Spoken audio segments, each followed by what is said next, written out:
Wesley, back at the studio, the Suited Kings headquarters. Oh man, it's been a while. It has been a while, and it's weird because I feel drained. I feel empty inside. Oh, and I me think it's too. because I didn't come back from from Vegas with a bracelet on my wrist. That is part of it. Yeah. And I was also going to say I kind of did feel this way last year. Although to be fair, last year when I came back, I had COVID. And a lot more money in your bank account. I had a lot more money, but that didn't, I felt good, but I felt good about the summer. That makes sense. Yeah, in terms of physical health, I caught COVID from you coming back last summer. Yeah. This year, God, so I've been back a couple days.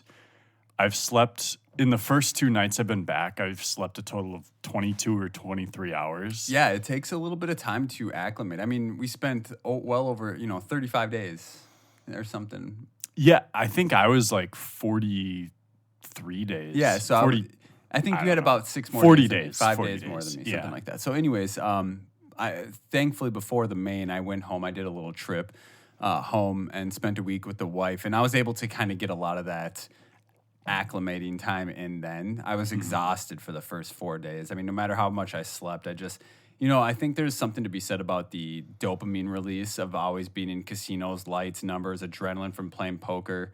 Yeah. Constantly getting hit with dopamine and adrenaline, and then kind of coming back and then trying to not find everything just boring. Yeah. No, I mean, for me, I feel this relief of being back. Oh, it feels super relieving at the same time. I'm happy to be back. And I do have a lot of stuff to get done at home as well. So it does feel good to come back and do all that stuff. I'm kind of over the hump now, and I think you're just kind of you're getting there. Yeah, I've been back, like less than 2 days. Wes now. was asking me for some hardcore drugs so we can be prepared for the podcast. Yeah. Jokingly, obviously. But so it feels good to be home. In terms of how the summer went, we'll get into more specifics about since our last episode. I think that was right before I went home. But I think that was right after the Monster. I don't think we played the Millionaire Maker. Yeah, or I didn't play the Poker News or Millionaire Maker, which I made runs in both of those. Yeah. Not great runs, but decent runs. Decent ones, yeah. But in overall terms, in overall numbers, I had 32 buy-ins, including the main event. I did not profit on the summer. However, I cashed 22.5%. Okay. Are you including online? Not online. Not online. Yeah. Okay. You had 32 live buy-ins. Yeah. Huh. And I had... I guess maybe I did too. So actually, I had 31 live buy-ins pre-main and then 7 cashes. Okay. So 22.5% cash rate, which is good. That doesn't always equal to profit. Yeah, when there's not like a big run in there. Yeah, you need to add a big run. So in terms of runs, I had a bunch of just min cashes and some with some small ladders. Mm-hmm. Before the main, I ended up making a decent run in the Poker News Championship. I was really looking forward to that because it was a 600 with an incredible structure.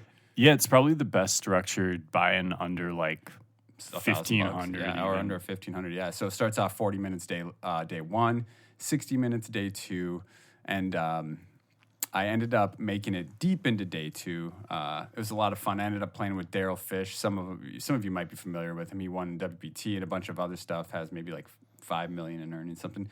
Him and I were chatting a lot and having a good time. But played my heart out there. We'll get into a hand history from that actually later. But what did the summer look like for you? Oh man, so we left that off. Little smirk as I asked. You're like, oh god, here we go. Yeah. We left off after the Monster Stack. Millionaire Maker did not go well. I fired that 3 times. Did not make that was day like 2. how I did the Monster Stack. 3 with 3 strikes and I'm out. I played those 600s, the Poker News one and the 600 Deep Stack. A bullet in each of those. Got nothing. I played the Colossus. Man, the Colossus. I came in the first day 1. I cashed. There were 20 minutes left in the day. I was really short. I got a double, and then the next hand I lost a flip. So it was with 3 hands left in day 1. Yep, painful. The next day I came in and fired 2 bullets and didn't win a hand. And then the third day one, I fired a fourth. That's so disheartening. There's nothing, I've done that before. And I mean, if you play poker long enough, you'll experience that where you can go and just not win a hand the entire day. Yep. It's crazy. It really happens. And then the last day one, I built a stack. I actually was doing really well. And then I had a couple, a little run bad, a little unsure if I played it right. Anyways, I actually cashed again and I bagged, but it was like 8 big blinds. And then I got a double on day 2, and then I lost the next 2 all-ins. So we just know that these, especially these low buy-in ones, they're just like if you make it to day 2 in these, like you're already pretty deep, and also it's the structure is pretty shallow at that point already. Yeah, Colossus is a bit in the middle because it's 40 minutes. Minute levels 40 minutes on day 2. No, it's 40 the whole way through. Colossus is? Yeah. Okay. For some reason, I thought that one was 30 minutes. Okay. Yeah, so it's a little bit. It is a lot more like an MSPT or something. Okay. All right. You play like 2 extra levels on day 1, and you get more starting chips. But it's. I think comparing tournaments like that can help with the mindset in playing them. You know what I'm saying? Like I did that with a bunch of tournaments that were 40-minute levels. I'm like, this is just like playing an MSPT where I'm really comfortable with, and it kind of gave me an extra level of confidence going through that tournament. Yeah, because I've been there playing that. You know what I mean? Yeah, quite comparable. So, anyways, then we had the main event. I felt really good about day 1. I bagged. We start with 60K. I bagged just under 100. Which I think was the most at my table. And I played. Yeah, you bagged a nice stack, yep. I played with Rainer Kempe, who's, I think he's the inaugural Super High Roller Bowl champ winner. Yeah, he's I think he has 22 million German, in earnings. Right? Yes. Yeah. 22 million in earnings. There's another really good pro from Australia. I have a couple interesting hands from there too, but okay. Day 2 was just a disaster. I actually got a couple good bluffs through. I played another hand well. I thought I had another great bluff that just somehow didn't work. We're going to get to that one. I remember this one, that one really in hindsight, once you just talk about what hands were shown down, you had it locked down. Like you played. I had the dead read, and I don't know if he had the dead read on me, he but just didn't fall. He just did something else. Yeah. That's happens. A wild one in the main event. That's one where you don't think they would do something like that. I look forward to talking about that one. It's a good one. So we'll get into that one. Yeah, and then got in good, and just he got there to end the main event. But and then how did you feel when you busted the main event? I felt okay. You didn't feel okay. I was disappointed, but it was kind of like, man, like I just took an L this summer. That's okay. I did play one more tournament. Feeling like an emotional thing. Yeah, and I had gotten short too. Like the last 2 times I busted the main, I wasn't even short. This time I had some other like disappointing hands leading up to it, and I had 11 big blinds, and I was like, when you have 11 bigs in any tournament, you're kind of like, I'm gonna be all in at risk at some point. Yeah, so let's hope it goes well. And before we get into hands and stuff, I just want to take a moment and tell everybody that I appreciate them sticking around and waiting for us to drop another episode. I know it's been a couple weeks now. So after I took that first home trip before the main, I ended up leaving my production laptop at home when I came back for the main. So we hadn't had the ability to record over this past week or so. So here we are. We're going to get it in with a bunch of hands and try to kind of get back on track. You know what I mean? Like, this one obviously will release like a day late. Yeah. I will drop it tomorrow, Friday. Yeah. So we're releasing today's Friday. Oh my God. So it'll be 2 days, but anyways. That's okay. But then it'll be every Thursday. Yeah, we'll be back on to every Thursday from here on out until maybe next summer potentially. Yeah. So looking forward to getting back on this train, and we have a bunch of really exciting things that we've kind of been cooking over the summer, we'll say. Yeah. We're not going to go full disclosure on all of it yet, but you can expect some exciting things. I feel like next episode we might start. Okay. So we'll talk about it, maybe then. But so that's just one specific thing. But over the summer, I got to talk with so many really cool pros that I've looked up to over the years, and I think a bunch of you guys know well. And a lot of them are, super excited to come join us and talk. So we'll have some interviews that we'll have coming up as well. Yeah. Look forward to chatting with those people and just seeing how they think about poker. You know, the people that aren't Midwesterns that are big names that we already know from the local area. So yeah, it'll be fun. Yeah. So, anyways, should we get into some hand histories here? Yeah, why not? Okay. I've got a ton. We probably won't even get to all of mine. No. Yeah, I mean, definitely not. Let's go ahead. Yeah, you go ahead and start it off here, and I'll. Are you gonna start from pre-main event or? Yeah, I actually, the two tournaments I have the most from are the Monster, which we did do a couple Monster Stack ones previously, but there are some other interesting ones. And then, the main event have some really good hands. Okay. So, okay. Should we start with some of my monsters? Then you can hop in. Yeah.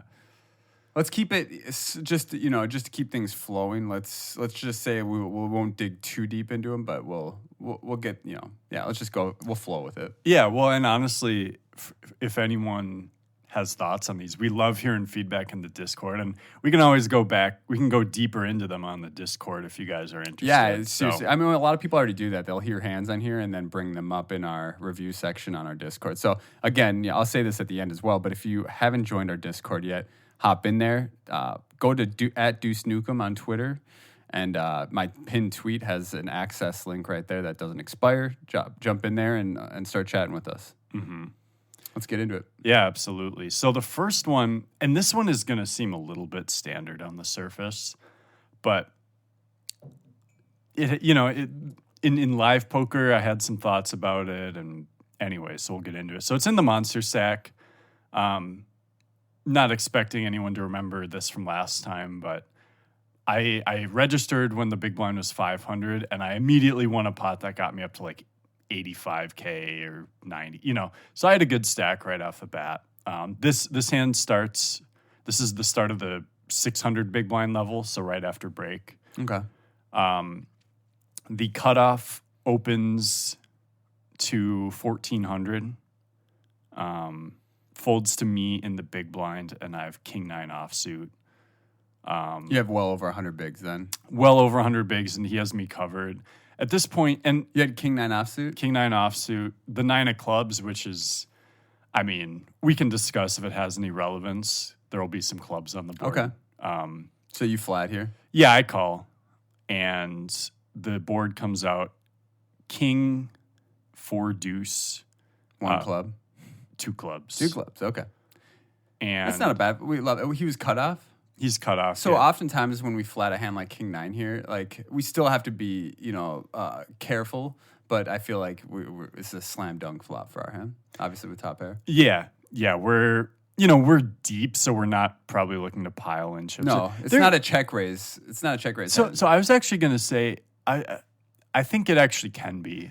But it's not like a check raise. We're looking to get in tons here. But just think, like, if you are sitting in the cutoff with pocket 8s, you're calling a check raise with the draws on the board. I mean, but I feel like there's always a few hands that we can get value from. But in terms of stack sizes, it's not where we want to bloat a pot. But, the difference is that I think I'm a overly pot controlling type of player in these. Interesting. In these kinds of situations. Yeah. But anyways, continue.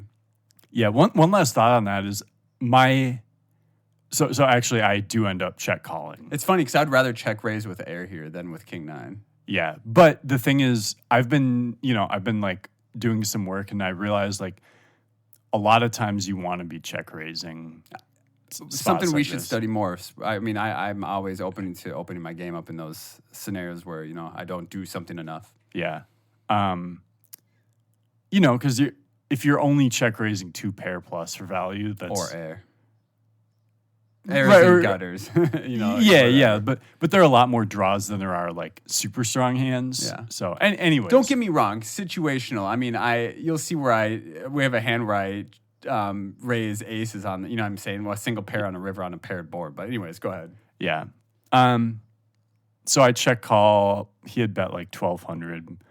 The sizings, I might be off by 100 or so, but that's not really not big important. Deal. Right. So, did you go for the check raise here? No. Okay. Check called. Okay. So the pot, if my math is correct here, the pot is 6,100. And again, we have top pair. We have top pair. King 9 on king 4 deuce, 2 clubs. Turn is an offsuit 5. Okay. If Kind you're- of helps your range a little bit more, but still not. It's still yeah. kind of. So both of us can have ace 3. He should only have ace 3 suited, but like. But you can have ace, 4-6 or 3-6 suited and things like that. I can have more straights, and honestly, he like cut off opening ace 3 off is not like terrible, and he could easily Absolutely. He seems like a good recreational. Like he's not a professional, but he plays very seriously as either a hobby or like a semi-pro. Yeah. type Okay. guy. So he probably has more of a professional skill level. Yeah, he absolutely. And to be fair, some of this I learned after this hand because I'd only been there for about a half hour. But yeah, You obviously checked this turn. I checked the turn. Again, this is the sort of you just said this turn favors my range, so like leading it with some stuff makes sense. But I think our exact hand, it doesn't really make a lot of sense. I would be check calling here. Yep. So 6,900 in the pot. 61. 61. Again, it could be off by a couple hundred, but I check and he bets 4,500. No, it's more like 33. Okay, so he goes just over half. Okay, and yeah, I think it's just a clear call. Like he can still. Now I will say, and this is where I start getting the live read stuff. Is like this isn't a polar size at all. Yeah, it's not. So that's kind of why I thought he was going to go bigger here. Yeah, I'm already starting to roll out like sets or a straight, and I think most of his value is like aces or a king, which I would use. I'm mostly losing to value, but it could also be something that's trying to get to show, like a pocket pair, like 7s or 8s that wants protection from all the other stuff. It's still he's gonna bet once, then check back the river, you know. And there are clubs, and anyways, I have top pair. I'm gonna guess the river card comes at 10 of clubs. No, actually. All right, sorry. No. You said clubs might come into play here. So yeah, I don't really know if it does. Okay. Anyways, so I call, and so pot is about 12.7. The river is the queen of diamonds. Okay, so king, queen, deuce, 4, 5. Yep. Okay. I check, and honestly, so this is one where it's like if you put it into solver, my hand is gonna check call every like. Because check fold here. We'll get to that. So okay, but in a live game, I've already sort of ruled out some of the polar stuff, and I'm like, if he bets again, it feels very value-y, and especially if he's not like doing polar sizes like you're saying. Yeah. So he bets 7K, which is like 60% maybe. You just have like king jack or. I'm like. I was really about to fold this, and I was like, so I was really that is so value. It's so hard for him to just like to bet. So here's the thing: is he wouldn't bet worse 3 streets than what you have. Yeah, maybe like king 8 suited. Maybe bet 3 streets with that, and then secondly, like the sizings he's using, like those aren't bluffing sizes. It doesn't seem like if you're using reverse psychology, like making it look like an intentional value bet as a bluff. Yeah, and so I was really torn. And here's what ended up making me lean towards call was think about how this hand's played. So like I call flop, I call turn. At this point, I could just have a flush draw. Or ace 5. I could have ace 5, I could have 3-5, I could have 5-6, I could have 4-6, I could have 3-4, I could have like deuce 3 suited. These are all 2 pair hands, right? No. 3, 4, oh, 3 is 3-6 a straight? King, queen? I didn't say 3-6. Oh, for some reason I thought you said that. No, okay. I'm listing all the hands right now that are worse than a king that I can king, have. queen, deuce, 4, 5, right? Yep. Okay. So I can have like, the flop was king 4 deuce, so I could have like 6-4. Straight 3-4. pairs and straight draws. I could have pair straight draw. I could have like 5x a club. I could have any 2 clubs really. Yeah. I could have all the kings, so I could have like a weaker. I could have king 3, king 6, you know, and so I was of 2 minds here. I'm like, this does just feel like king 10 and king jack, which sucks because I'm pipped then, right? Yeah. No. But I'm also like, okay, I just got here with top pair. Like, I would have raised 2 pair before, right? So, like, this is one of the best hands I'm going to end up here. Like, not even close. This is very near the top of my range. And I'm like, man, like, imagine if he just is like, imagine he has 6-7 suited here, which turned an open ender. And he's like, I'm going to bet like this. And my goal is to fold out. Only clubs are like a 4 deuce, right? Okay. And he just folds out a king. Like, imagine what it does. Not that I would ever know, probably, but imagine what a blunder that would be for me to fold that king. Yeah. And sometimes you also just got to be like, fuck it. I mean, yeah. So I called and he had ace king. He did. Okay. Yeah. And I sort of like rolled my eyes at myself, like, here's the thing is your immediate intuition, this isn't right. Like, I feel like he's actually value betting here. Mm-hmm. There's something to be said, even though it's important to go over all the details and facts in poker and like think about it from a larger viewpoint or from like further back. There has to be something to be said about just listening to that first instinctual thought and not overthinking it, so you don't put yourself, put yourself into a spot where you end up getting value owned. Yeah. Yeah. I mean, I agree. And then I also think based on how the rest of the day played off, I'm like, oh no, that was a standard call. Like, this guy bluffs. He like 4-bet king jack offsuit ones. Like, I don't know. He did. But was he making bluffs look like value bets? I mean, that's the idea. Right? Like, yes and no. Well, sorry, is he making? Was he polarizing sizes? I guess is more of my question. In future hands. I mean, it's different on the situation, but like, he clearly was thinking on that level. Mm-hmm. And you really, okay. One hand you can't get a big sample size from. In fact, actually, we'll talk about another hand I played against him here. Okay, go ahead. So this is like deeper into the day. This is where big blind. This is actually right the last level of the day. So big blind is 2,500. He's in cutoff again. I'm in big blind. He opens to 5,500. And I have king queen off in the big blind. And I have under 30. So it's exact same positions. Yep. And I have under 30 bigs left. I don't remember the exact amount. It's not going to matter too much, but I call. So the pot is either 14-5 or 15. Anyways, flop is jack 10-6. So flop 2 overs and an open ender to the nuts, which is good. You have a lot of equity against a lot of hands, yeah. Yeah. I check, and he bets 5K. Do you think, so my initial thought here is that this is one of those hands where you have a ton of equity, but the last thing I want to do is get 3-bet off this hand if we raise.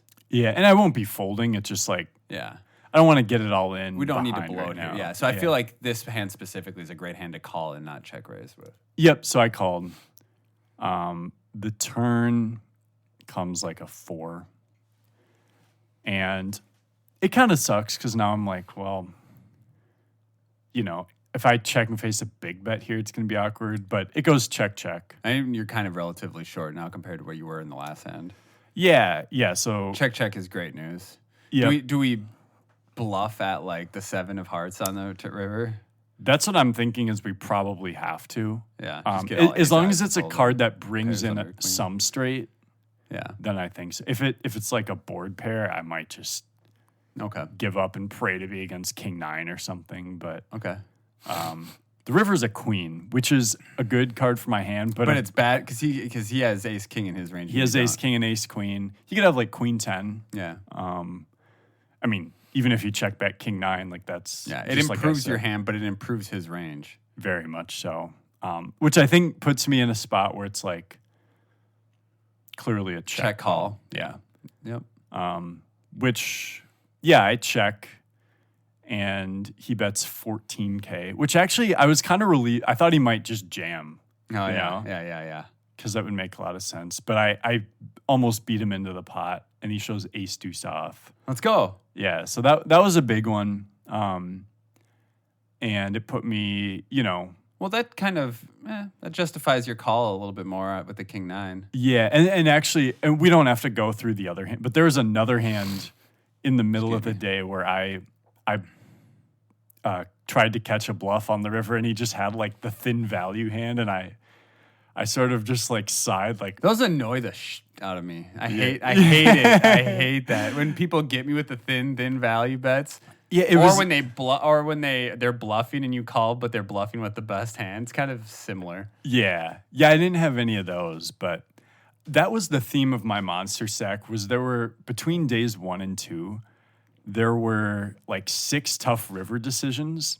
5 of them I called, and I was correct 2 out of 5 times. And it might sound like, oh, I should have been folding more because I was wrong 3 times, but like. Actually, if you're calling, unless you're facing a huge overbet and you're getting a terrible price, like being right 40% of the time is actually profitable. Okay. Getting, I think on average I was getting like between 3 and 4 to 1, So, anyways, yeah, those were 2 of the 5 bluff catches I made, and then there was a 6th one where I actually feel like it would have been a good idea to bluff catch, but it turns out I made a correct fold that saved my tournament life. And that one I think we talked about previously. It was the one where I flopped a flush draw with Jack 4 suited, turned a Jack, and he rivered a queen and put me all in. Okay. Well, let's. I have one hand I just want to discuss, and this one's actually going to be. Now that I think about it, this would be a cool one. This one goes out to the Discord, the people in our Discord. Okay, so if you're in our Discord, I'd love to hear your feedback on this one. This one is deep day 2 in the poker news. Man, I forget if it's these all start to blend together at some point. Poker news deep stack. If it was either poker news deep stack or the millionaire maker. So I made deep in day 2 on both of them. What's your starting hand? The ace 10 of hearts. Was that the monster stack? No, that's the poker news. Poker news. Thank you. I tell Wes hands immediately, and then he can remind me later on down the road. Yeah, that was a poker news one. But anyways, so I had moved 3 tables at this point. Tables are breaking super fast. We're 300 left out of like 6,000, something right around that range. I have just sub 30 bigs, so I'm gonna say like 28 bigs, something like that. The big blinds at betting size will be slightly up, but very close. 'Cause I didn't write this down. So anyways, I'm sitting down, I'm unracking my chips. I see a player 3-bet that hand. This is just kind of a precursor to the story. I see a player 3-bet that hand. It didn't get to showdown, don't know what he had. Very next hand, I get dealt my first hand at this new table. Again, 28 big blinds. I open ace 10 of hearts in the cutoff to 2 big blinds. What a punt. Yeah, what am I doing? Folds to the same guy who just 3-bet the hand prior. Again, we didn't have any information on that. We just know that he 3-bet 2 hands in a row. He 3-bets me to 8 big blinds. So 4x. Folds back to me. With ace 10 of hearts, what are we doing here? It's just too strong to fold, right? It's the big sizing makes it kind of grow. This is going to be weird of me to say. I think when you described it, he 3-bet to 7 big blinds. Okay, that's why I think you made it 40K and he made it 140 at the 20K. Thank you. This is why I said it might be a big blind off. The sizing might be a blind off. Okay, so I think easy call, and that's much more normal sizing for your stack. It was 3.5x. Yeah. Yes. Okay. So, but now pot's already 16 bigs, and you have like 21 behind. Exactly. So, the flop comes Jack. I think it was Jack 6-5. Jack 6-5 2 hearts. So you have the nut flush. We have the nut flush draw and 1 over to the board. He leads out. I want to say it was like 150 or 140. So, was it that big? Yeah, it was bigger. That's why. So this is why I ended up making the play I did instead of. So, and again, this is out to your Discord listeners. I'm curious in this spot what you think would be the ideal play, because I could see merit for both of them. But anyways, I want to say I had like 400 and something, 450-ish to 80-ish behind at this point. Yeah, that's pretty accurate. And 420 maybe. Yeah. If So you start, yeah. Yeah. So I think there's two options here. Folding is is out of the question. We can flat and reassess turns, but we can jam and try and get some better hands to fold here, and just try and take down what's already a very huge pot. What am I trying to fold if I jam here? I'm trying to fold ace king and ace queen specifically. Pairs below the jack, and then maybe. Pairs below the jack, but probably not nines or tens. Maybe. I mean, they're kind of the same. They are, right? Yeah. Oh, I'm hoping. I mean, that's right. So, yeah. And then obviously some, like, if he has king, queen, you're ahead, but like did I say pairs below 9s or 10? I meant 9s or 10 specifically. No. Okay. Yeah, we said pairs below the jack. Okay. Yeah. So eights could maybe be in there. Yeah. So I'm just trying to essentially. I mean, these are hands that I'm trying to get out of there, and then also just ship the pot at that point. I think the other option is to flat and reassess, and then potentially bluff later on if necessary. Yeah, it sort of sucks because if you flat, you're going to be getting if he jams turn, it's such an awkward. Yeah, and we're getting such a good price at that point too. You're getting a great price, but also like. In terms of equity, I have, and the hands that are beating me, I have a decent amount of equity against. Like, yeah, unless he has. If say he has ace jack, or say he has kings, queens. You're basically flipping against those. A little less, as long as the ace is live. Yeah. A little less than a flip there. So, so if they call, we just run equities for a massive. It's like a 1.3 million chip pot. Yeah. So I landed on jam with the ace 10 of hearts, and he. Pretty quickly, he tanked for a little bit and then calls off with the pocket tens. Yeah. So our 10 wasn't live either. Just our ace was live. Yeah. And then our hearts were live. And we turn the queen of clubs for a Broadway draw. So we have, what is that? 15 outs. Yeah, twice. So 15 outs, one more card to come. And we just break the river, and then that's the end of that tournament. So again, I'm curious what a lot of our listeners are thinking they would prefer in terms of flatting or jamming the flop. So yeah, get back to us in the hand reviews on that one. I want to hear about that. I've talked to a few different people about this hand, and people have gone both ways, but ultimately it seems like either play seems like it can be fine. Yeah, I think calling. So I think it's easy to say, like, against his specific hand, if you call and then the queen comes, and he checked, like, then we have to turn to a bluff, right? Yeah, then you might be more likely to get a fold against that. But it's also easy to say because, like, you could also in hindsight as well. Yeah, you could also be up against like ace queen, where he folds flop, but then he turns a queen. You know what I mean? Like against pocket tens, it's like, yeah, if you can flat and know the queen is coming, yeah, then it makes it easier to bluff the turn. Yeah. But yeah. So we busted the Poker News Championship around 280th place, something like that. Excuse me. So with that, I just wanted to talk about that hand. I was curious kind of what you guys would think about that. And then secondly, we should maybe get into some main event hands and how that experience was like. Yeah, let's do that. We'll talk about, so before we get into hands, did you already talk about how your day one just kind of went? It was a little bit. Smooth sailing for you? Pretty smooth. I think my lowest stack was... You said you had Rainer Kempe at your table? Yeah, that was tough. Like 3 recreationals, a few like decent, I would say like regs, pros or pro type players. Yeah. And then 2, Rainer, and then I think the other guy's name was Sean Ragazzini. I don't know. He very good player as well. Okay. And I had a really interesting hand. There's too many really good poker players. Yeah. Before we get into those hands, I have a couple of good stories from my day one that I've already shared with you, but we'll share it with the pod. So my day one table, I had no one that I knew of, no one that I was familiar with at all. I definitely had 2 recreational players. One of them who was, I believe, their first live tournament ever. He was a older gentleman, maybe not older, but he was low 50s. Yeah. But I saw Jeff Platt interviewed a guy about that age who it was his first tournament ever. I don't know was it the same guy? I don't know if I saw that interview, so I'm not sure. But did your guy bust on day one? He did not. Okay. But he almost got disqualified, which is a story I wanted to. That's right. Yeah. So we're heading to dinner break on day one. He's got probably 65K. He's got just over starting stack, which is piles. It's absolute piles at this point. He's asking the dealer, who doesn't speak a lick of English, he's asking the dealer, hey, do I leave my chips on the table or do I take them with me? And that's the first, immediately okay, wow, this guy doesn't play tournaments. Yeah. And the dealer didn't respond because the dealer didn't speak English. And then the guy to my direct left goes, yeah, you take them with you on dinner, jokingly, but didn't say I'm kidding at all, and kind of said it with a serious troll face. This guy picked up his 65K and put it in his pocket right in front of all of us. And I grabbed him. I was like, get those out of your pocket right now and put it back.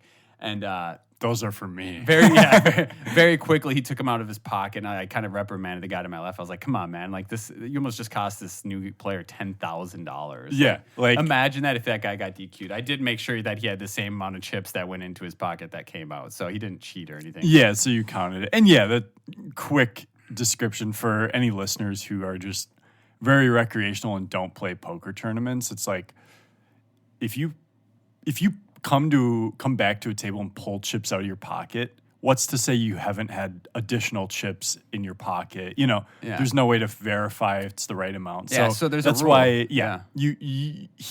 if a floor person had seen that, they could have disqualified him. Yeah. I mean, I would have fought for the guy. He was clearly an amateur, and he just put him in. I told him to take him out immediately. He didn't. And you verified the count after too. Yeah. There's no funny business, but no funny business, not even in question. But a second story. So my day one is just full of fun stuff. So I had another amateur player. He sat down, and I could see his ID, so I saw his name. So I Hennon mobbed him real quick. Yeah. And I saw he had 7,000 in earnings. Yep. He V-pipped more than anybody at the table. He was raising a lot.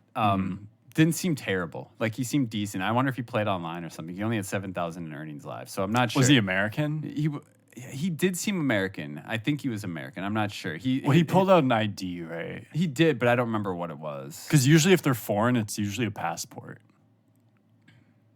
I don't remember. Okay. Honestly, I don't remember. Okay. But he spoke good English. Okay. Maybe he was just yeah. You know what? He's probably a cash game player. Yeah, maybe he could be a cash game player, but he clearly didn't have a ton of live tournament experience. So this is actually really messed up. So we get to the river on what is King Queen 10 8 4. Mm-hmm. King Queen 10 8 4. The nuts is Ace Jack. There's no flushes. Oh yeah, yeah, remember that? Yeah. So under the gun had opened his hand. He had defended the button, and he had been calling everything, raising everything, like he just was playing every hand. He called the button. Under the gun open. Under the gun checks this river. And I'm kind of surprised considering the actual holdings here. So he trap checked here. Okay. Button bets 4,500. I don't remember the total the pot was at this time, but they both had well over 100 big blinds deep at this point, and both had 85K, 85K. The other guy had 100K. The guy under the gun had 100K. The button, the amateur, bets 4,500. Under the gun makes it 16,500, and then it's back on the amateur who's like, man, I don't know how I can fold this hand. He's just talking out loud. He's like, I don't know how I can fold this hand. And instead of flicking in one chip to call, he grabbed his, almost his whole stack. He grabbed almost his whole stack with it was 65K and then put it in to make a call. But it was just a huge raise instead. And instead, it was a huge raise. And he's like, no, I didn't mean to do that. I didn't mean to do that. And then they called the floor. The floor's like, I'm sorry. It's got to be a raise. And the guy who, it's funny, I knew the guy had the nuts when he was like, man, you're committed to raising. The guy who had, the guy who check raised. Yeah, he's just his mouth is just watering. Drooling. Yeah, dude, he's got the biggest smile on his face, So anyways, it gets back under the gun. He jams for whatever the little bit he has left. And then the guy snap calls off. And I'm like, I might just fold here because he's nutted every time. Yeah. So under the gun had Ace Jack. Under the gun had Ace Jack, and he had Jack 9. He did. I mean, yeah, he's right that he can't fold to the check raise. But he definitely didn't need to raise his entire stack. So it went from 45K to 16.5, where he could have just called 16.5. And then he ended up losing an additional 60-something thousand on top of that. Oh, my God. Yeah, That might be the worst misclick, and in the main event I've ever seen. You know what I mean? That's a disaster. Poor guy. He tilted. He said so. I talked to him later that night. He survived through the night. He bounced all the way back up to like 80K. Wow, good for him. He fought back. So he had the guy covered. Yeah. In that hand. Yeah. He fought all the way back. And then at the end of the night, I was like, "You really recovered well from that. Like that was, well done. Congrats on bagging and coming back from that." And he's like, "Yeah, I was tilting pretty hard. I went on a walk, and then I came back and he was able to reset. So good for him. He obviously has some experience in that kind of stuff. So yeah, well done. I mean, terribly done in the one hand, but well done. Imagine just losing almost your entire stack by something like that in the main event, dude. Yeah. This is all my day one table. This is why we register day one. Yeah. Yeah, absolutely. Let's talk about day two and some hands you had there. Yeah, well, actually, I'm going to talk about day one. Okay, go ahead. We didn't get into any specific hands. There's one very cool one. There are a couple other spots. Well, there's one that's kind of funny. And I think I told you about this. But so there's the guy on my direct right. He's a guy in his 50s who's clearly like, he has like a Rolex on, but it's not super flashy, but clearly he's like, he strikes me as just like a guy who likes poker, but has made some good money elsewhere in life. Okay. And so he's a whale. Probably. He has done some like sort of old school, like level 1 type of angly stuff. And most of his raise sizes and 3-bet sizes have actually seemed good.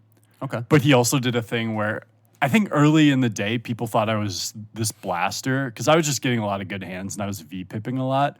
So then one time, it was the only time in the day he opened limped, but he limp 3-bet me. And I'm like, oh, okay, I should have seen that coming. Yeah. Anyways, so did you get to showdown?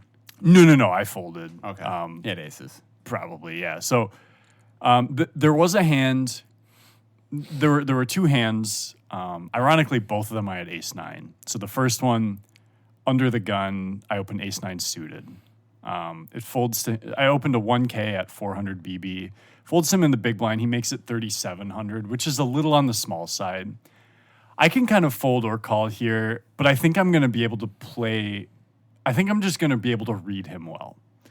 So I call, and the flop is like Jack 9-4 rainbow. He bets 4K. I call, planning to fold the turn bets a lot if I don't improve. Turns an offsuit 3, and it goes check. So now I'm thinking ace king is what he has. Yeah. Maybe he's trying to trap me with something, but almost certainly. Anyways, we get the river ace. Oh, okay. He thinks and he checks, and I bet 12K or 12.5, and he kind of calls it off. And nice. Yeah, so that was good. But then probably the funnier spot here was later in the day when the big blind is 500. I guess it's only one level later, but it was a dinner break and then a couple hours. One level's a long way away. One level's a long time. Remember, this tournament is 2-hour levels for those listening. The main event is 2-hour long levels. Yeah, and there was also a dinner break in there. So it was after 75-minute dinner break, yeah. So it was folding around. I was on the button. It folded to this guy in the cutoff, and I looked down at ace-9 offsuit, and I'm thinking like, so obviously I'm opening if he folds. If he opens, I'm like, this is a hand that you can call or 3-bet on the button against like a late position open. What position are you? Button. Okay. He's cut off. Okay. I'm thinking even you had ace-9-0? Yeah. Okay. Even though I have a pretty aggressive image, I'm like, I'm probably 3-betting him again. I've 3-bet him with like ace-6 suited earlier in the day, done some. Okay. Yeah. I think I won every pot that I 3-bet, which was pretty cool. Pretty good day one. And anyways, so he grabs some chips, and remember he's been making normal open set. So I'm expecting like 1,100 or something from him, 1,200. He makes it 2,400. And well, we're not 3-betting that. Yeah. So as I kind of am staring at his raise, just recalibrating in my head, he sort of sits up straight, looks at the blinds, and visibly is like, oh no, in his head. Now, this Did you think he misclicked? No. Okay. I thought he was very aware of what he was doing. Pocket jacks. And was just like pretending to have misclicked. I think this was a fake misclick. Okay, gotcha. That's an angle. Yeah, so I end up folding ace-9. And this is funny. So one of the very good players calls the big blind. It comes king, queen, 7. It goes check, bet, call. Okay. Turn, another 7. So king, queen, 7, 7. Check, check. River, 9. Small blind bets like 8K into 10K. Or sorry, big blind bets 8K into 10K. I was going to say, small blind's not in this hand, is he? Yeah.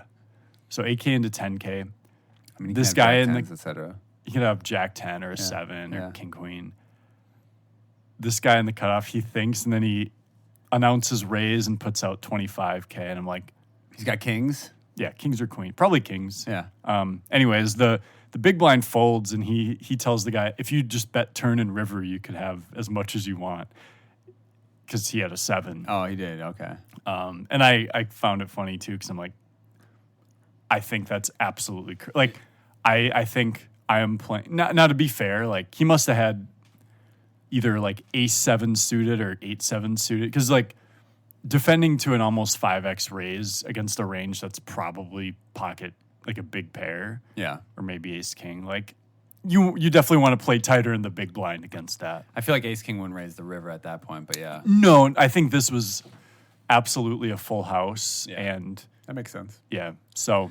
See, this is where we pay attention to sizings, guys. We pay attention to stuff. And also, this is where I think it's important to know that, like, as a recreation, you'll see people do stuff like that, the fake, oh no, I accidentally made it too much, or I've seen in fact last year on level 1 of the main event, there was a raise to 600, and then so a 500 and a 100 chip. Yep. And then this guy, which is 3x, yeah. Yeah, this guy puts out 5,100. He puts out a 5K and a 100. And he pretends like he's That's a completely different color. Right, yeah, but it's a another fake misclick. He was angling, yeah. Right, where he says, like, he does the God, I hate that. It's so fake every time. And he told at the end of the day, he told someone, like, yeah, it was either kings or aces. And I just want, advice to the recreational crowd out there, like, every time I've seen this, it's kings or aces. Like, it's not every time. Yeah, sometimes. I mean, I've seen it with ace king too. But one thing you should recognize if someone does that and then makes a verbal, like, "Oh, I made a mistake," that's when you need to watch out. If they click something like that and then act like they didn't make a mistake, that's typically when they actually misclick. Because people who misclick don't want you to know they misclicked. Yeah, I think as a general statement, I would say, watch out for the Hollywooding. Yeah, all of these, like, things that might seem tricky when you're doing them in the moment, you are not the first person to think of those things. And I would say, like, almost every time, it's stuff that professionals, like, we've seen it a million times before. Definitely. And so usually the best, I mean, it's true of a lot of cases, but the best thing to do is just try and stay neutral with all your actions and don't give off anything. Because if you're trying to give off something,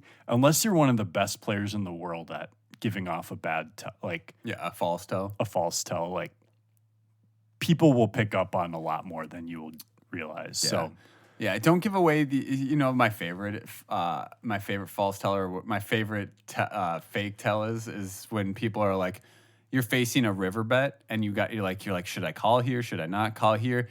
And you're looking at them and they look like they're excited to show their hand. Like, they have their hands, they have both their cards off the table. Like, they're going to flip it over. yeah. Like, that's them trying to show strength. And oftentimes it's like, I've seen so many people do that as a bluff, or like they're like, oh yeah, I'm going to flip over a strong hand. Mm-hmm. So keep an eye out for that one. That's a fun one. And then usually they're weak when they do that shit. So yeah, there are a lot of things like that. Unless it's a pure amateur. Anyways. Yeah. We could do a whole nother episode on that sort of stuff. Yeah, for sure. Kind of fun. For sure. Speaking of another episode, before we continue, I was just thinking, what about we should do an episode on floating? Okay, I like that. Yeah, there's a lot of good times to float, and I feel like a lot of people are don't like taking it to the streets without hands that are made. Yeah. Anyways, that was just a thought. That's a good idea.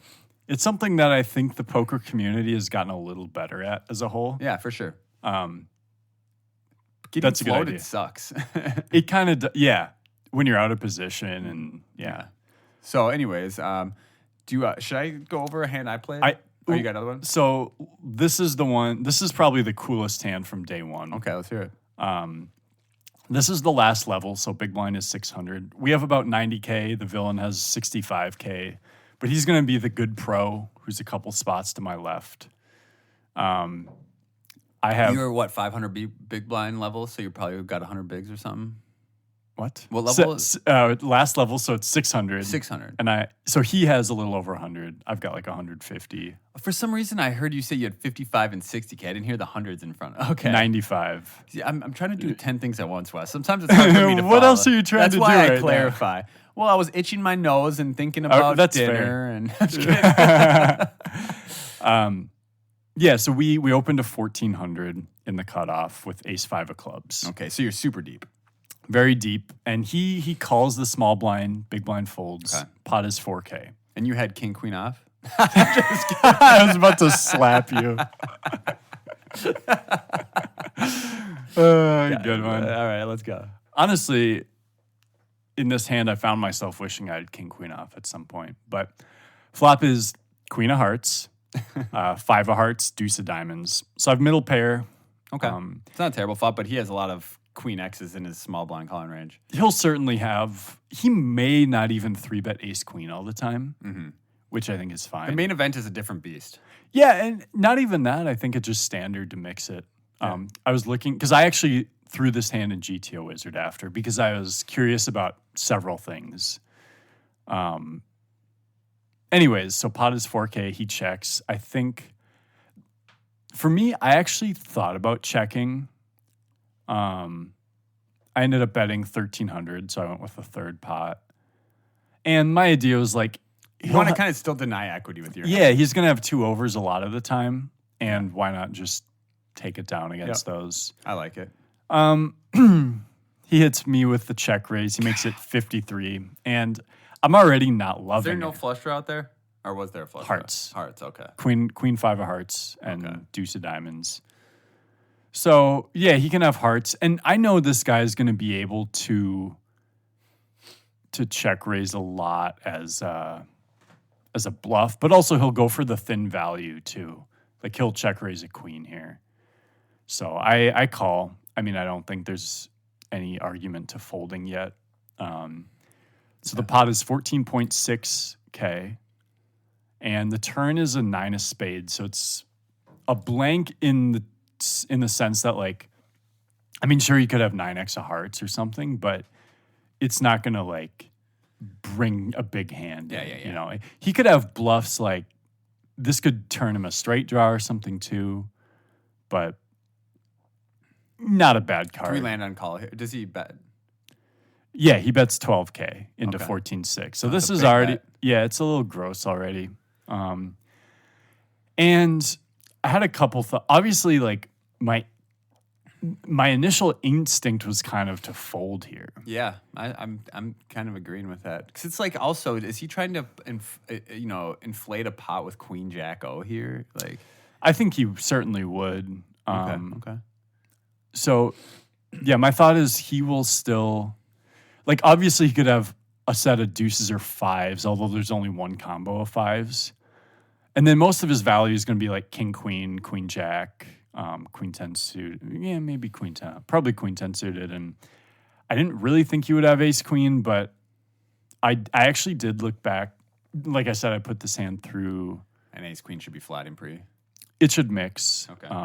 And he should check raise all, or he should be taking this line with all his queens and stuff.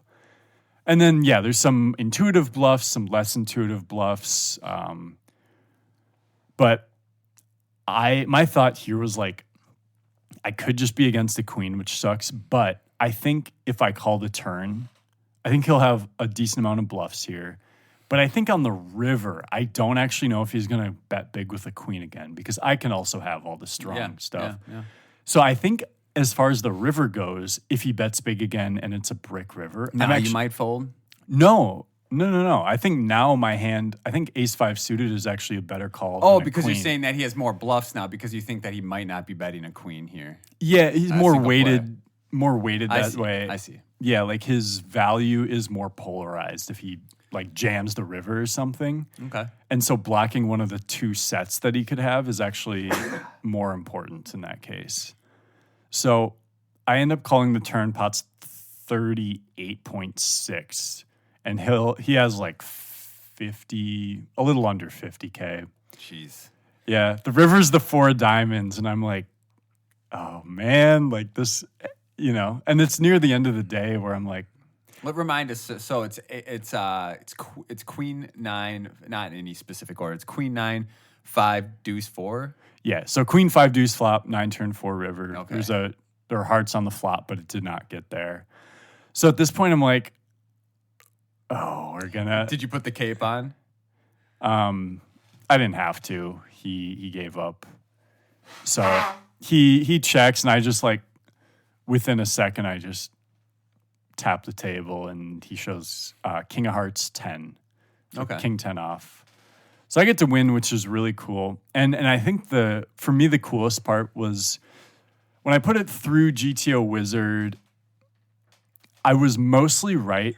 It wanted me to fold the turn with like ace 5 of clubs and spades, but call with diamonds, which makes no, like, I don't know what the difference is between. Sometimes it does weird things like that. Anyways, what I took from that is I actually should mostly fold the turn, but it's not bad to call.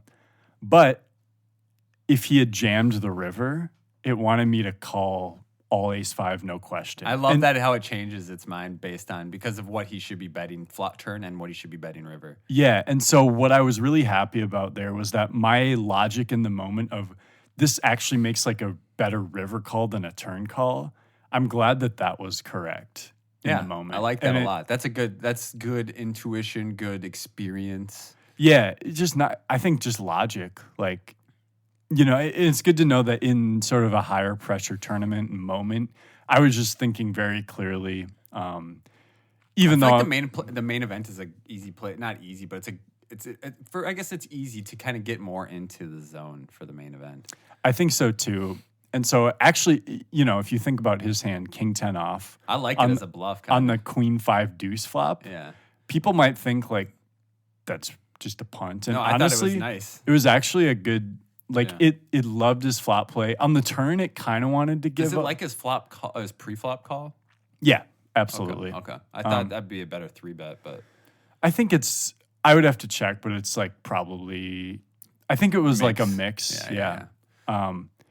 And yeah, so but it liked giving up the river, but it wanted him to jam if he had King 10 without a heart.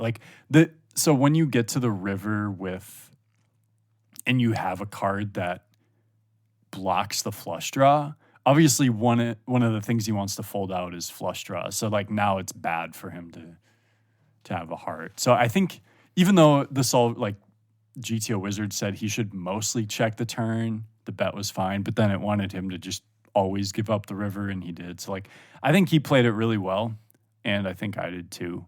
Okay, yeah, I like it. And that's a nice sizable pot you won. Yep. What happened at the end of the day? You had to be up pretty high at that point then. I was at like 110. I lost a few small pots. Oh, because you bagged 90, so that's not too bad. Yeah, 99.8 is what I put in the bag. 99.8? Oh, yeah. Okay. But yeah, 110, unfortunately, that was the most chips I ever had in the tournament. Okay. So. All right. I have a fun one from day one. You ready for it? Yes. Okay. So, this one's... You had aces? Yes, the one I have aces. So this one's interesting because I find a very thin value raise on the river and got a better hand to fold. Yeah, which is like obviously not your intention. If you knew he had that, you would have just folded. Right. Yeah. But as the action goes, you'll see why I value raise the river thinly, but and why he also can assume that I have him beat. So anyways, I open ace of hearts, ace of clubs to 600 on 35K. So I have over 100. I have 110 bigs about Over 110 bigs. So you min raised at 300? Yeah. Okay. I mean, I know that a lot of people are 1.2xing whatever live. I mean, if I'm over 100 bigs, I see reason for it, but oftentimes I just end up min clicking. Yeah. And I honestly, I don't think that's too terrible. Yeah, that actually, I was interested because I know that's just kind of that's your standard. That's thing. Just my standard, right? Yeah. And I failed to see before without getting too off top or on off topic here. I feel like the value I'd make or lose from adding, that extra 0.2 or extra 100, say I made it 700 instead of 600, the value I would make or lose depending between that isn't enough for it to be really bad or really good either way. It doesn't make much of a difference, but it's also definitely standard both in practice and just from a theory perspective. And especially once I start opening min raising, I'm like, oh shit, I should be 1.2. Then I feel weird switching it up. Yeah, that's interesting. It's funny because from the outside, if someone thought that one of us was the guy who's always going to min raise, I feel like people would think it would be me because I'm more the robot. But it's true. But I love the min raise. Anyways, okay, back to the hand. So I open aces to 600 on 35K at 300 big blind. I was under the gun one. I was an early position. I didn't write it down. Cutoff calls, small blind calls, and big blind calls. Pot's 27. Yeah, you're like, come on, someone just 3-bet. God, I know. We don't. Here's the thing: we love having aces. We hate going 4 ways to a flop. Yeah, especially when you're in the main super event. Because deep now, too. my first thought before any cards come out in the flop, my first thought is pot control. Yeah, I'm not gonna try and. I'm not gonna If I'm gonna stacks play very get in, carefully. it's here. probably not good for you. Yeah. I plan on playing my aces very carefully at this point. Mm-hmm. The flop comes king 6-6 with 2 hearts. Yep. So that's actually a very good board. Not a bad board. However, with 4 players, I still do. I mean, I'm taking 6s out of a lot of the range. Maybe big blind could have it. Small blind, probably not so much in late position. Probably. I mean, there might be a 6-7 suited in there, something like that. Yeah, I don't know if you noticed if you blocked the ace-6 suited combos. That's also a consideration against button I and did small. block the nut flush combos. I had the ace of hearts. Okay, so that would mean you don't block ace-6 suited. Yeah, yep. At least with that card. So ace-6 suited could be in there. And then, big blind can have a ton of 6s. But So anyways, small blind checks, big blind checks. Again, I'm kind of going with my feeling here. My So pot is 27. Yep. I check, and then it checks. So it checks all the way around to the button, who bets 900 into 2,700. Mm-hmm. Small blind calls, big blind folds, and I call. Okay, so actually, now that the big blind folds and small blind calls, I'm like, I should probably have the best hand here a lot. I was thinking check raise, Yeah, I could because check raise. you unblock the kings, you can, I didn't want to check raise yet. Okay. I'm not sure exactly where I'm at, and I'm in the main event, so I'm kind of pot controlling here. Is essentially my thought. Yeah. So what is that? That's 900, 27 plus 27. It's 54, right? Yep. So pot's 5,400. The turn is the 9 of spades. So it's king 6-6, 2 hearts with the 9 of spades on the turn. Irrelevant card, pretty much. Yep. It checks all the way around. So now I'm like, okay, I have the best you hand. You're ahead of the button. And I mean, I know I'm ahead of the button. I should be well ahead of the small blind. Small blind could have a draw, a king. Yeah. I mean, there's I'd 6, 7 suited. He would have check raised the button bet on the flop with a 6. Probably. And I mean, even if he won, there's so many more combos of kings and flush draws. You're almost always ahead. So it checks all the way around, and I'm loving this. I'm like, all right, I have the best hand now. I feel confident about my hand now. So the river comes the jack of clubs. So it's king 6-6, 9 of spades, jack of clubs, flush completely whiffs. No, I mean, there should never be queen 10s or anything like that in at this point being played. Besides the one flush draw combo. Yeah, the one queen 10 of hearts that might be in there. Small blind leads out 3,200 into 5,400. Now, this is what I'm thinking. My thoughts here are I have aces. I beat king queen. I beat king jack, which is 2 pair. I beat all these kings that have 2 pair. Yeah. And my hand is very under-repped. Yeah. And I think even though it doesn't seem like it, I think there's a big difference for you between having aces and ace king. Because if you have ace king, you don't beat king jack. Exactly. Now. And that's what It's less likely your opponent has a king a little bit. So I think aces is... I felt like a good spot to go for thin value as play, especially when it's the whole turn text run, because that gave me the confidence that I had the best hand. So I didn't even go big. He bets 3,200 into 5,400. Mm-hmm. I raised to 8,500. Button snap folds, and then small blind flips over a 6 face up and snap folds. So That's he flopped insane. trips, and I won the hand with aces. I didn't show him the aces. I just said, good fold. That's that's pretty weird. And I get it because it looks like you have kings full. Pocket kings. Yeah, maybe jacks. I don't know.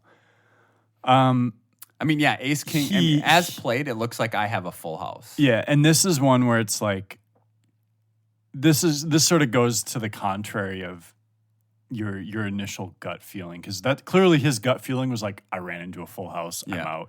Like, and he almost just like flexed. He flexed by showing the 6, and you're like, oh my god! I kind of like inside my eyes lit up a little bit, but I'm just like, I never thought the small blind had a 6 in this spot. Yeah, and so, and if he just didn't try, like, he just calls the pre-flop bet from the button, who wasn't even the original opener, so it wasn't a C bet. Yeah, I mean, I'm sure for him, he wanted to, like, there were 2 more people behind. He's looking to get calls from you guys. maybe. Yeah. And but then he probably hates that it checks around on the turn. Yeah. So going back to your river play, I like the logic, but also there's like an argument for calling, not because you're afraid, but to get the button in there as well. Yeah, if the button has like a king, he might sort of just roll his eyes and call. Yeah.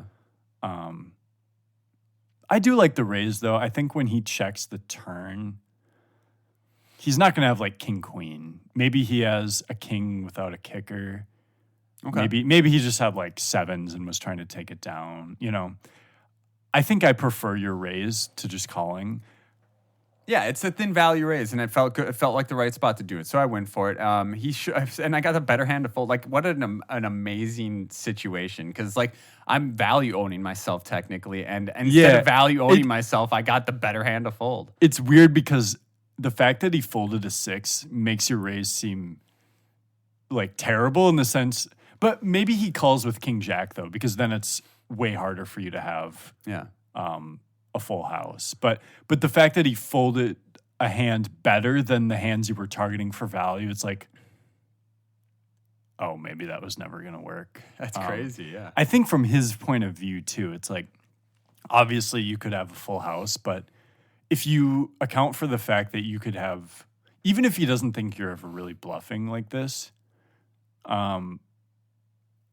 there's 6 combos of aces, which kind of makes sense. Like, it is sort of a situation where, he went with that gut feeling and didn't think about it. And he was getting, let's see, there was 85, 11-7, like there's about 17K, and he had to call. He was getting 3-1. Like, he needs to win 25% of the time. And he just snap folded a really strong hand. He didn't even think about the numbers. Yeah. He just kind of went with his gut quickly, you could tell. And then, so the end of day one, so here, just a quick kind of, so we won't get into the hand, but quickly in day one, I played a pot with kings and lost to quads. And it's one where I could have got away on the river. I definitely couldn't have got away before with the action, but on the river I could have got away. And pretty quickly early in the main event, I was down to half a starting stack. Yeah. So most of my day was building it back up. And I did just that. I built it all the way back up from, I think my low point was 22K. I built it up to 73.3K. 72.3K, 73.3K, something like that, right in there. And bagged over 100 big, or no, just under 100 big. It was like 90 going into day 2, yeah. Yeah, so That felt really, really good. I ended day one on such a high note after such a hard start. I never, it's funny because remember how you played, that Rick Ross song for 12 hours or whatever as you're playing the Sunday Scrim and you won it? Ironically, there's a different Rick Ross song that I played in the car before my Gladiator final table. Nice. So we got a whole list. Rick Ross guy. I like it. Yeah. But what I did was I put on Till I Collapse by Eminem and just played it on repeat for hours, and it just kept me pumped up, dude. So I put on some old M and just blasted it. That helped my mindset. It helped me kind of get in the flow. I don't typically do that, but it helped there. Anyways, day two, I thought it was going to be great. Like the highest I saw earnings was $800K. I had second. I had my roommate Brad Jansen at my day two. Yeah. Yeah, you guys were. He had his sunglasses on. I stopped by there for a second. I actually put my sunglasses on for day two as well. I was like, because almost everyone at our table, like it looked like a table full of killers when I got there, but their hendons didn't reflect that. Yeah. However, there's a guy two to my left where this surprised me. So, thanks to Preston. He's in our Discord. He's a local Minnesota guy who sends out hendons of all, in the middle of the night, he'll send. Yeah. Oh, God, I appreciate that so much. We talked about this before, but he sends out, all of our seating, and then all their hendon links and stuff like that. So I got to look at everybody. The guy two to my left had 0 hendon results. Yeah. Didn't even have his name on there. And I'm like, okay, well, that's fine. Not a big deal. It turns out he was the most aggressive player at the table, 3-betting. He 3-bet me. So I've never been 3-bet this many times in one day by one guy. Did you beat him up? It was over. Yeah, I kicked him in the head. There we go. No, he 3-bet me. I didn't total it completely, but it was post 15. Like he 3-bet me over 15 times in one day. Yeah, it's insane. It was crazy. So he ended up his chip stack. I mean, live by the sword, die by the sword. He would go up a ton, down a ton, up a ton, down a ton. He was a very solid player though. Like he was V-pipping a lot, but he was also very good. He also did some weird shit where I saw him open queen 9 off under the gun. Yeah, that's way too loose. yeah. And he ended up rivering the second nuts and then got paid by Broadway, which was me. Oh. So that was super annoying. But anyways, I battled with him all day. I went from 72K up to 150K pretty quickly. It felt really good. And I got into a hand where cutoff opens. I have ace king on the button. I 3x I straight up 3x. He made it 2K. I made it 6K at 1K big blind. How deep were you? I want to say I started the hand with 120K, and he had probably 80K. Okay. So you went. We're deep. Yeah. So you went on the smaller side for sure. 3x on the button. Oh, you were on the button. Yeah, he was cut off. Sorry, I thought you said big blind. Yeah. I was like, that. Yeah. No, in position, that's seems fine. I would have sized up if I was out of position. So for sure.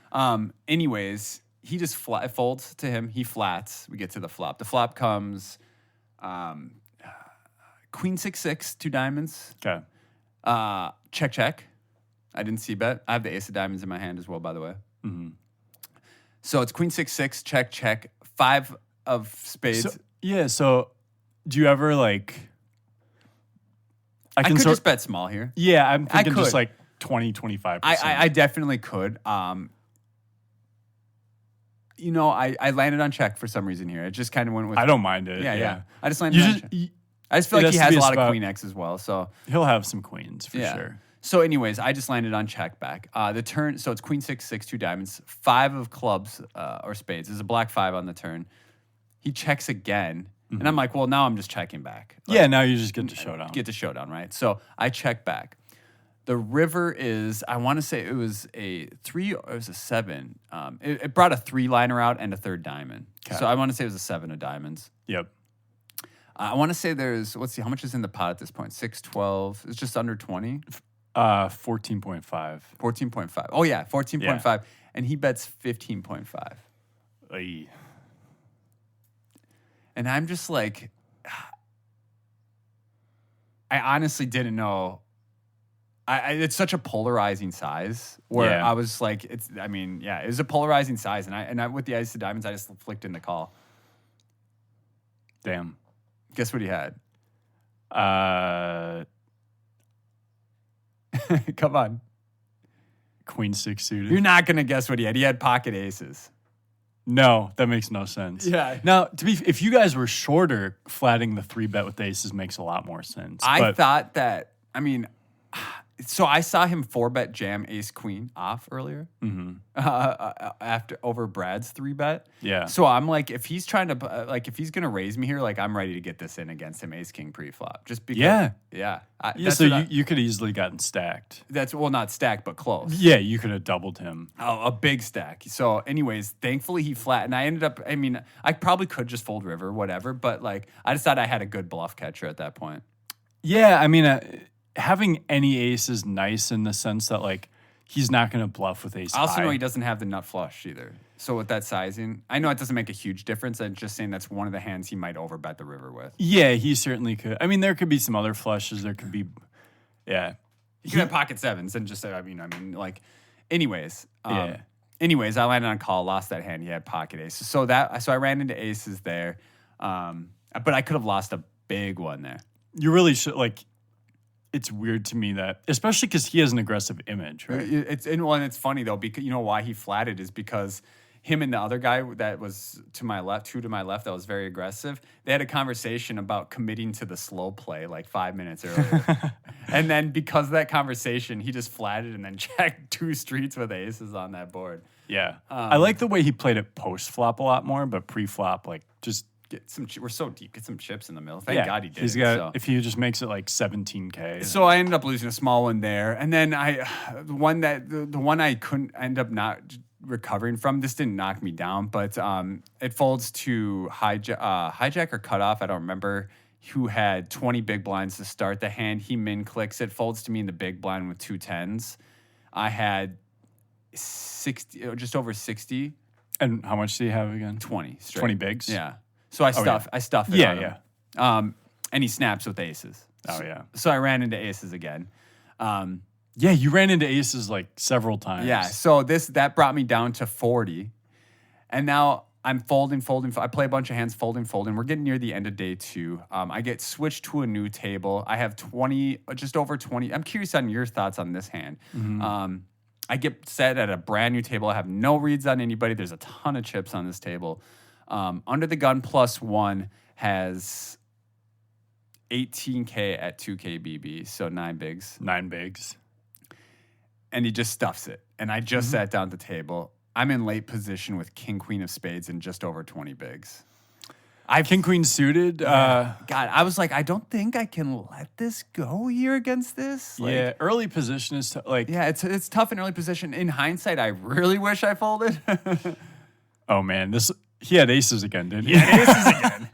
Yeah, I mean, I think like he should be able to have like under pairs that I'm flipping against a lot. I think, and even most important, he can have like all the suited broadways that you dominate or are ahead of. King Jack suited, King 10 suited, maybe.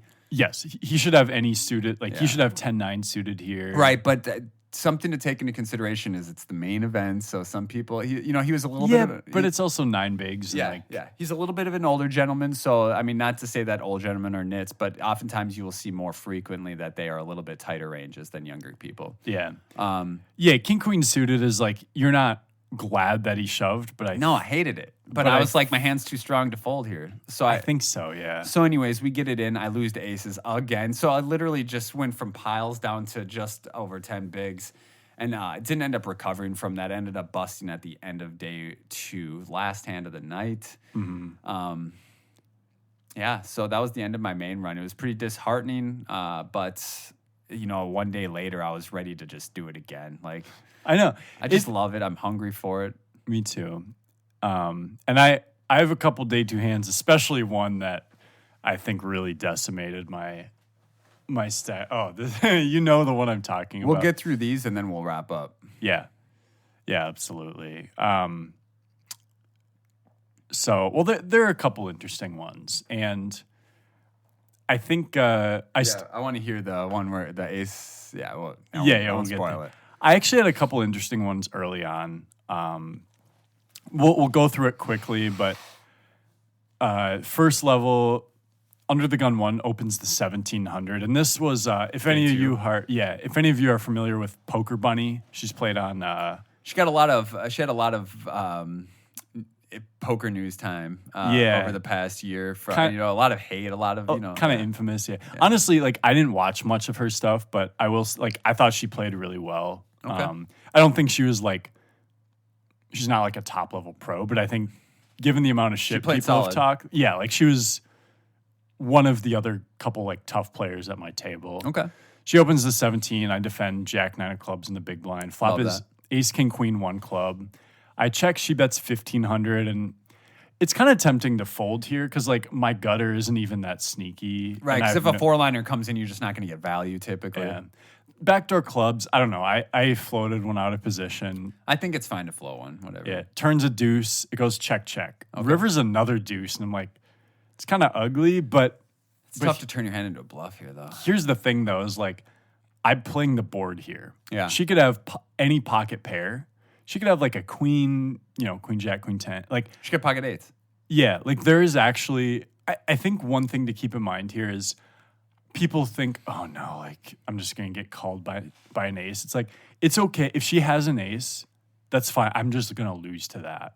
But we got like 7,600 in the pot, and I'm like, I take a 5K chip and I just 2,800, and my goal is to fold out kind of the other stuff. And she thinks for a while, and I'm like, it's not gonna work. Yeah. But then she folds. Let's go. Yeah, so we got one through, and I did a lot of bluffing on this day too. Now, let's see, there were a couple orbits later in the big blind. This I know he's an Argentinian guy. He had a lot of earnings, and he's probably more of an online guy. But these Argentinians are good poker players. Yeah. So he opens, small blind calls, and I 3-bet ace king off from the big blind. They both fold.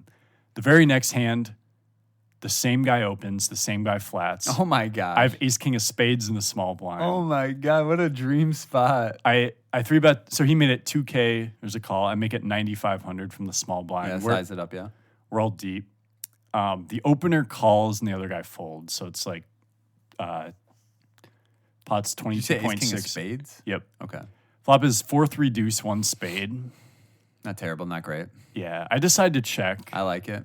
Check call. We were planning check calling. Yeah, he bets 7K. I call. Do we ever just check raise to like? I thought about it.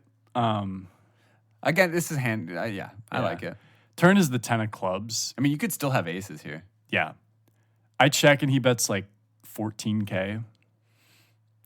That sucks. What was the turn you said? 10 of clubs. Oh, it's just a. Ugh. Yeah, I ended up folding. I didn't love it. Like, it sucks when you. Yeah, that's tough. I mean, it sucks. Yeah. I get it though. I get it. So I chipped down a bit and then played another interesting one against Poker Bunny. So again, I'm in the big blind. She opens to 1,700 under the gun 1. I defend ace 4 of clubs. Flop is 8-9 deuce all clubs. 8-9-3 all clubs. So you flop the nuts. Flop the nuts. I check, and she bets 1,100 into 4,800. And how deep are you guys? Quite deep. Like I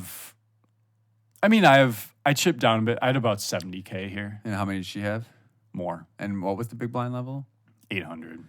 Okay, so you have 100 almost bigs, and she has more than that. I would make it like 5,500 here. So I actually made it 36. Okay. And I don't mind your idea either. I am taking... I'm just trying to get the pot big, essentially, is my goal. But you obviously don't want a lot of shit to fold, so it might be an incentive to small. I want to keep stuff in, and also, if I was doing this as a bluff, my goal is just to fold out, like, ace and king high without a club. And you might not have to do it too big to get those to fold, right? Right. So I'm just keeping it kind of consistent. Anyway, she calls. The turn is an offsuit jack. Oh, it's beautiful. It is. And I decide to check. Oh, I like it. I like it. Are you going for the double check raise? So, not exactly. This is actually a really cool hand. And it's just because she bets again. She bets 4K into 12K. And one thing she like always knew exactly how big the pot was, I felt like. Because she bet exactly a third here. Yeah. There was another time there was some conflict with the I think pot she size. uses her image to her advantage. And she's like sure. low key, like, you know what I mean? Like, she kind of acts like ditzy, but she's really not. Yeah, there's a time where I noticed that the dealer gave the wrong change, and she was like, the pot should be 13.6. And she wasn't in the hand, so I'm like, she's clearly paying exact attention. Yeah, and that's the sort of thing I do too, at least when I'm in a pot. Yeah. Anyway, so she bets 4K into 12K. I have the nuts still. And I just call. And what my plan is pot is 20K now. I'm like, she'll still have some floats. Like she's in position though, right? Yeah. I'm just afraid of her checking back. Okay, but what hand? Like if she checks back, it's not something I'm getting value from. Probably. What if she has pocket kings with no club? She probably folds to a check raise. Okay. She could also have king queen with a club, like a bluff on the turn. She could have. Yeah. So if it's not a fourth club on the river, a lot of her like 2-pair sets or maybe queen 10 suited, like all that stuff's going to value bet. Yeah. Plus, my other thought here, and this is me thinking ahead in the hand, is like if I had the ace of clubs with something else, this is how I'm playing the turn. Okay. All right. So I check call, pot's exactly 20K. River's an offsuit 4, so I just still have the stone nuts. I check, and she bets 15K into 20. Oh, my baby. And it just worked out perfectly, which frankly, it's the only hand of the day that's just worked out perfectly. You have how much behind at this point? I have just under 60. Stuffing it just seems too big, right? No. You just go for it? Yeah, I mean, what am I gonna... I get it, because if you click, I mean, if you raise that, it's gonna be a size that, I mean, I get it. It's just... Yeah. And I wish it almost is a spot where obviously it's nice to have a bigger stack, but it'd be even better if you just had like 45K there. Yeah, but here's the thing is like... And maybe that actually doesn't matter. I think that's true against, a more recreational player. You want to make it cheap and get them to call, but like... I think I have the image of someone who's going to bluff, and I think she is... I don't know her overall skill level, but I know she's like aware enough that like she'll not necessarily think I just have the nuts all the time. I'm assuming you jam and she folds. I jam, and she actually thinks for a little bit and folds. I don't know. My guess is she like had value. I don't even, maybe, but I'll tell you that I really think your turn check got you max value. I think so too. Yeah, because I think it was the sort of thing where she did a double take because she had just sort of ruled out the possibility of me having a flush after I checked turn. Yeah, maybe just an ace of clubs in your hand, ace 4 with an ace of clubs or something. Yeah, or like maybe I had 8-9 flop 2-pair, maybe ace 9. Like there's a lot of potential stuff, and so that went well. I had some other hands that, for most of the rest of the day, I was slowly chipping down. At the end of that level, I did still have 93K, so it was like not bad. Things turned out fine. The next level, 1K big blind. I love 1K big blind. It's so easy to talk about how many big blinds you have. Right, yeah. And so at this point, I had like 70 or 68K again. How many big blinds is that? Oh. Just kidding. There we go. I'm under the gun plus 2. No, I think under the gun plus 1, but there's someone bust. Anyways, I opened to 2200 with ace jack of hearts. The aggressive Argentinian guy flats in the cutoff, and then the button makes it 7K. And this is a guy who I've... You had ace what of hearts? Ace jack of hearts. Ace jack of hearts. And I kind of view this guy as like maybe a little on the nittier side. Definitely like an experienced recreational. And he flatted he cold called the 3-bet? He 3-bet. The Argentinian did, right? Or no, Argentinian flatted. Here I go again. The other guy 3-bet. Okay. And I actually view this as pretty strong. He made it 7K, so it's probably too small. And you see him as nitty?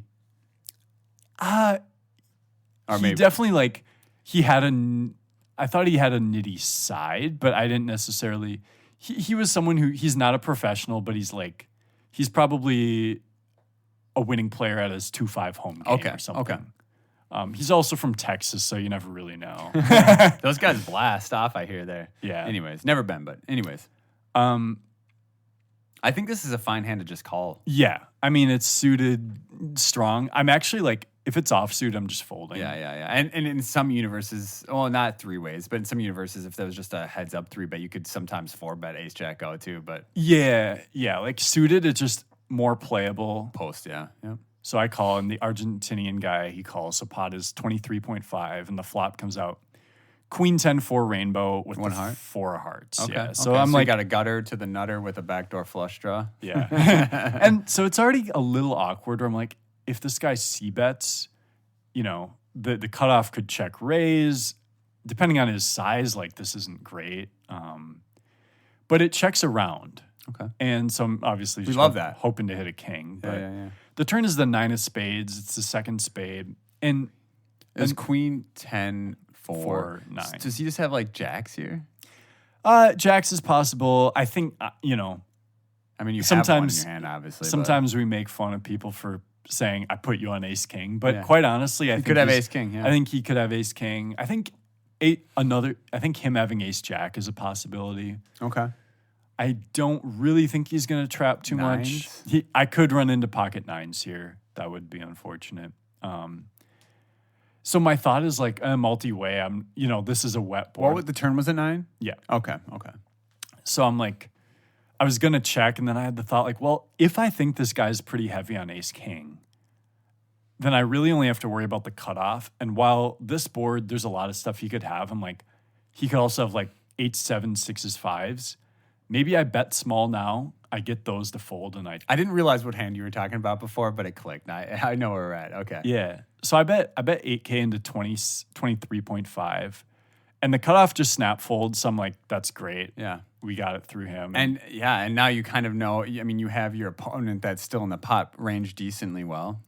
Yeah, I think so. And he thinks for a while, and I think I've got the dead read. And, but he ends up calling, which makes me think, well, maybe he turned a spade draw with ace king or ace jack. Or, he could just float with. Yeah, you said float with any ace king. If he has, I thought he had more ace king, but obviously ace jack is open ended. So I'm like, okay, it could be ace jack too. Please just put an 8 on the river. Yeah. King preferably. Yeah. Because then if he has pocket jacks, I just cooler him. That's true. Yeah, that makes sense. Yeah. But yeah, anyways, the river is a queen, which is not great. Yeah.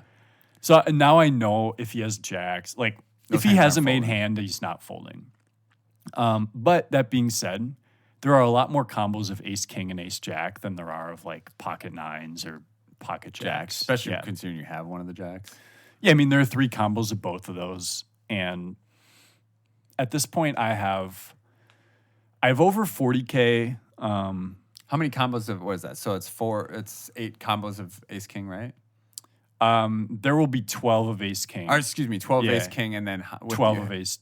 Or 9 of ace jack. 9 of ace jack, that's right. Okay. And he may have flatted some of those so like, we're not putting as much weight on those. It's pretty close. Yeah. And I also think sometimes he folds ace king on the turn. But my thought is there's 41K in the pot now. There's 39.5K.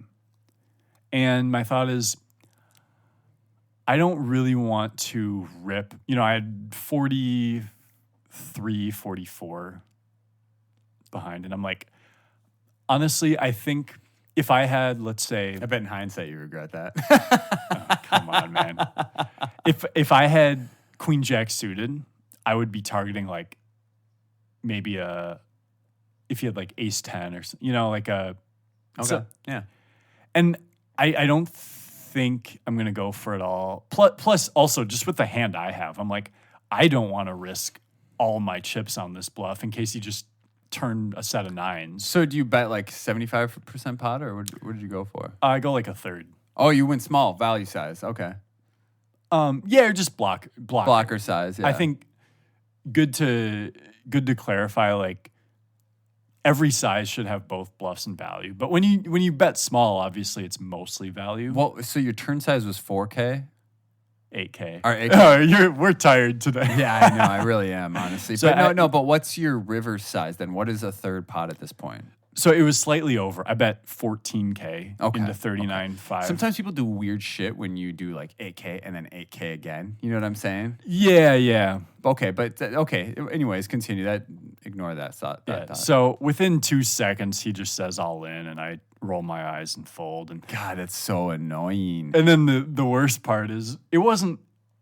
I would be fine with it if he had just turned a set of 9s and he had just obviously value showing.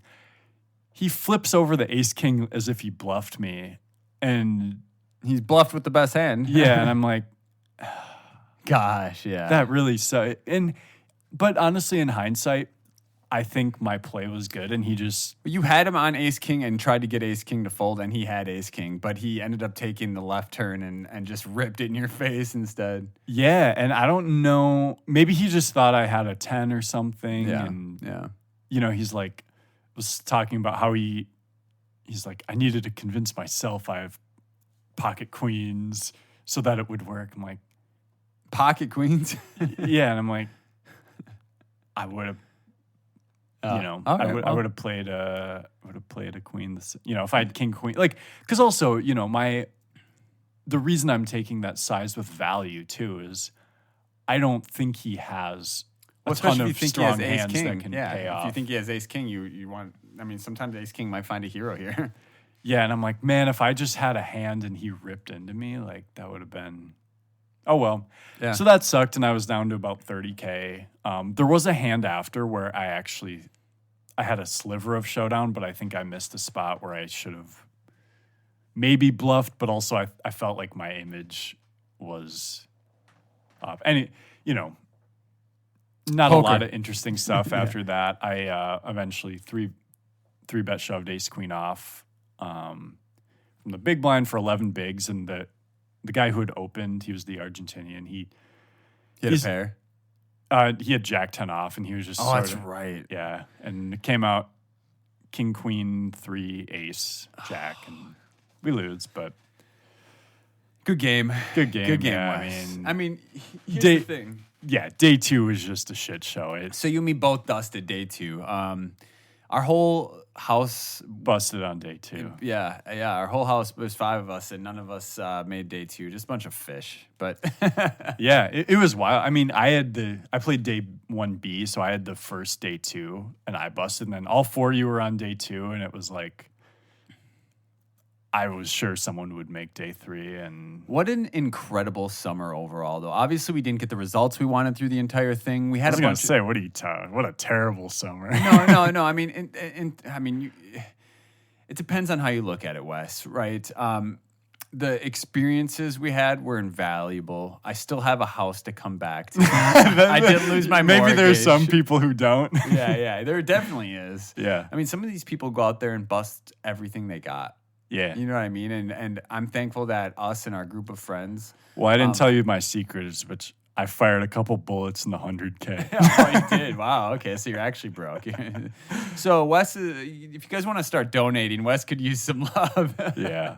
But no, I'm just kind of reflecting on being able to spend 30 to 40 days in Vegas playing World Series of Poker, playing poker every single day. And then not having to worry about if I'm going to feed myself when I come back, and just having being able to take off work to do that when I was, because I was still working out there as well. Yeah, I don't know how I was waking up at 4:45 a.m. on some mornings to work. After playing late. After playing late. So thankfully I didn't have one spot where that affected me during the play. So that's impressive. Yeah, that worked out pretty well. And I will say, this was my 4th World Series, and it's the first time I've come back as a loser. Yeah. Which is that's incredible great in itself. Right. Yeah. So you're right that the perspective is important. It really is. And honestly, I'm just as hungry for more. I played great poker out there. You can play the best poker in the world and still not come back profitable. It's just the way it goes sometimes. But there was a lot of great experiences hanging out with you guys, making runs with, and it's just the whole thing in general. I love it, and I'm thankful to be able to do that. There's one other thing I wanted to mention too. My buddy Joe brought up. He messaged me on Facebook Messenger or something, and he was like, "Hey, I was watching the main event bubble. I'm actually going to pull it up here. He said he was watching the main event bubble, and he sent me a video here where they're on the stone bubble, and I think one guy had a set and the other guy had a flush draw. It was something very similar, something like that. But they're filming it, and you can clearly see the dealer burns twice on the turn. Oh, no. And no one caught it. You can see it in the video. I'll show it to you after this. But yeah, they clearly burned. Yeah. They stop the action. She burns. They stop the action, and then she burns again, and then peels it. And no one knows. Jack Effel's standing over her shoulder, saying, "Hey, it's all good. No worries." Da-da. Wow. And no one noticed it. That's insane. Yeah, on the Stone Bubble domain.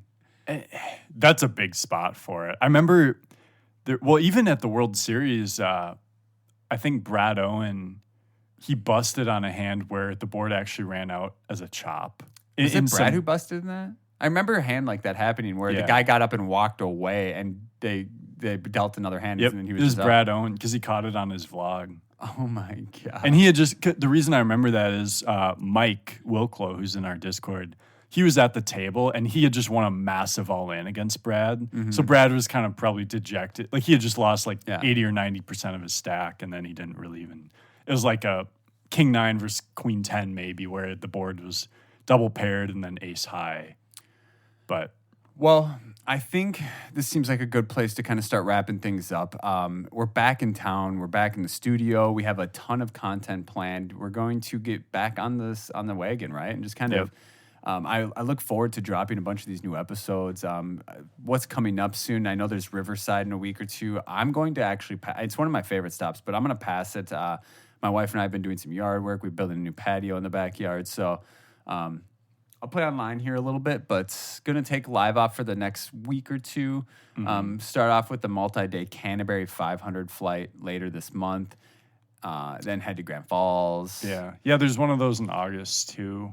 As well. Yeah. And then Firekeepers in a couple months. So there's a lot of good stuff. Council Bluffs. Bluffs, yeah, no. Because last time we both pulled $25K out of that place. We did. That was sick.